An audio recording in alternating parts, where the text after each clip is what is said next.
Kamu punya anak? Punya 2. Apakah kamu yang membiayai anakmu atau suamimu? Saya. Anak saya udah dewasa, udah satu udah menikah, yang satu masih bujang kan 18 tahun. Sama sudah pisah sama suami, kenapa masih sakit hati? Berarti kamu masih suka sama dia, sayang? Enggak suka, enggak ada.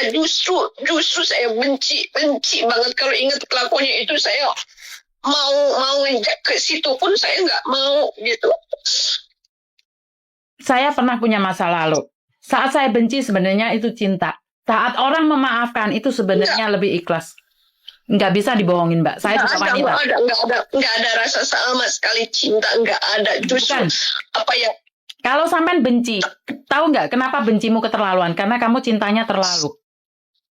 Ya mungkin dulu karena saya pertama itu sama dia, itu mungkin masa lalu saya cinta sama dia, cinta banget. Tapi setelah cinta saya disia-siakan dia, pengorbanan saya disia-siakan dia, itu rasanya sakit banget gitu, Mbak. Oke.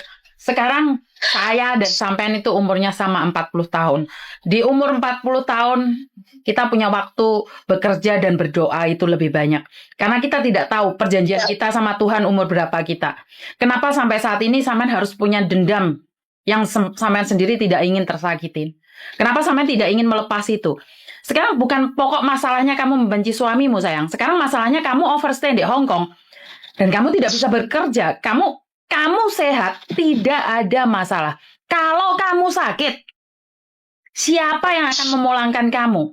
Ngurusin surat kamu. Dan kamu sendiri yang akan sengsara. Menurutku, kamu masih sehat hari ini. Urus pulang Indonesia, pergi ke Singapura. Ke negara lain. Negara bukan cuma Hong Kong. Kamu sesuka-sukanya Hong Kong. Kamu bukan orang Hong Kong. Tetap kamu harus meninggalkan Hong Kong. Jangan ya, makanya itu katanya kan kalau proses saya lihat di PT itu katanya minimal 30 ke bawah kan, sedangkan saya udah 40 malah 41 bulan gitu. Mbak, boleh aku ngomong? Kamu itu sok tahu rezeki dari Tuhan. Kamu itu sok pinter ngatur berkat dari Tuhan.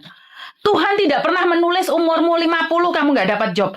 Tuhan tidak pernah berkata bahwa umur 40 tidak bisa bekerja. Karena kamu tidak percaya sama Tuhan, sayang. Kamu percaya sama omongan orang. Kamu tidak berusaha, tapi kamu ngelihat orang lain. Iya. Kamu itu percaya sama omongan orang. Sementara Tuhan tidak pernah menjanjikan apapun kalau kamu tidak pernah melakukan apapun. Kenapa itu presiden di Amerika itu udah umur 60 lebih bisa jadi presiden? Padahal di tulisan tidak ada. Kenapa umur 70 bisa? Karena dia berusaha. Kamu masih umur 40 dan kamu dengerin orang ngomong, sayang. Iya, makanya saya drop gitu. Makanya saya kalau drop gitu, Mbak. Kalau apa, iya 40 tahun di PT saya. Soalnya saya sering SMS sama PT saya dulu. Katanya udah nggak bisa. Minimal 39 gitu. PT emang cuma satu, Mbak? Banyak sih. Berarti kan sampean nggak berusaha? Ya berusaha, tadinya saya udah calling PT saya, langsung ke Singapura, agent saya gitu kan. Agent saya langsung kayak dulu lagi, langsung gitu, nggak melalui PT gitu kan. Gini loh Mbak, orang hidup itu ada tangganya. Kamu itu sekarang maunya langsung masuk ke tangga yang ke-20. Kamu tidak melalui proses. Kamu maunya instan, kamu maunya cepat. Nggak ada yang bisa membantu kamu, sayang. Aku selalu bilang, selagi kamu ada kemauan, silahkan. Tapi masalahnya kalau overstay di Hong Kong ini, kalau kamu sakit, siapa yang jaga? Sekarang mumpung masih sehat, punya uang, pulang ke Indonesia, proses lagi. Saya yakin, rezeki Tuhan kasih itu sudah diatur. Kalau kamu berani, kalau kamu nggak berani, sekali lagi, kamu telepon aku, tanya solusi, dan kamu dengar lagi suaramu di YouTube sama di Facebook, itu suatu saat akan keluar. Saya bukan pingin marah sama kamu, tapi aku pingin kamu kuat mental.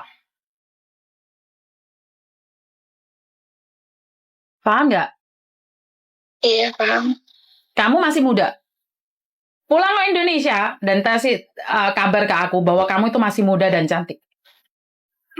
Kamu pasti sukses. selagi kamu percaya, selagi kamu yakin Tuhan itu pasti kasih berkat buat kamu. Tapi kalau kamu sudah bilang, PT aja bilang nggak bisa itu, nggak bisa, ya udah. Nggak ada yang bisa membantumu, sayang. Iya makanya saya ambil WA, apa sih masa iya sih gitu. Makanya saya ambil WA sampean minta berarti kan masih ada peluang gitu Iya, kan. iya Masih dong. bisa gitu. Kamu kan masih muda, sayang. Kamu masih cantik. Kamu masih bisa bekerja. Jangan putus asa. Hama? Iya Mbak, makasih. Iya. Jangan sakit hati ya kalau aku teriak-teriak ya. Nggak apa-apa, saya malah seneng. Iya, karena kenapa? Kalau orang sayang, saya masih bisa marah. Kalau saya sudah nggak sayang, saya selalu bilang bodoh amat, kan nggak ada hubungan sama saya. Tapi saya tahu kamu punya penderitaan yang sangat berat. Saya tahu nggak ada siapapun yang bisa ngobrol sama kamu. Karena itu kamu percayakan untuk ngobrol sama aku. Saya minta Iya maaf makanya ya. saya telepon sampai ya. Saya minta maaf ya. Kadang kalau saya kasar. ngomong sama temen tuh kadang-kadang kan temen ada yang seneng, ada yang enggak gitu. Makanya saya nggak suka kalau curhat ke temen gitu. Makanya solusinya telepon sampean gitu. Lebih suka curhat sama Cek Yuni ya? Iya, kadang temen kayak gini. Udah kamu di Hongkong aja gini. Kadang kan kalau teman sekitar Hongkong kan kadang adanya seperti itu. Ya udah, aku nunggu kamu sukses. Kamu harus berusaha. Ingat, Tuhan tidak menjanjikan seseorang yang malas itu rezeki, tapi Tuhan akan memberikan apa yang kamu minta selagi kamu berusaha. Hama? Iya. Aku tunggu kabar Makasih terbaik Mbak ya kamu. saran. Kamu pasti bisa. Insya Allah. Oke, aku tunggu kabar terbaik dari kamu saat kamu ada di Singapura. Aku tunggu. Oke? Amin. Buat kamu, Makasih ya sayang. Mbak ya. Ntar kalau proses pulang Indonesia waktu di Kowloon Bay itu, kamu telepon aku. Kalau ada yang bisa aku bantu, akan bantu. Hama? Iya Mbak. Makasih ya Mbak Yuni ya. Oke, bye-bye. Yuk. Assalamualaikum. Bye-bye. Salam.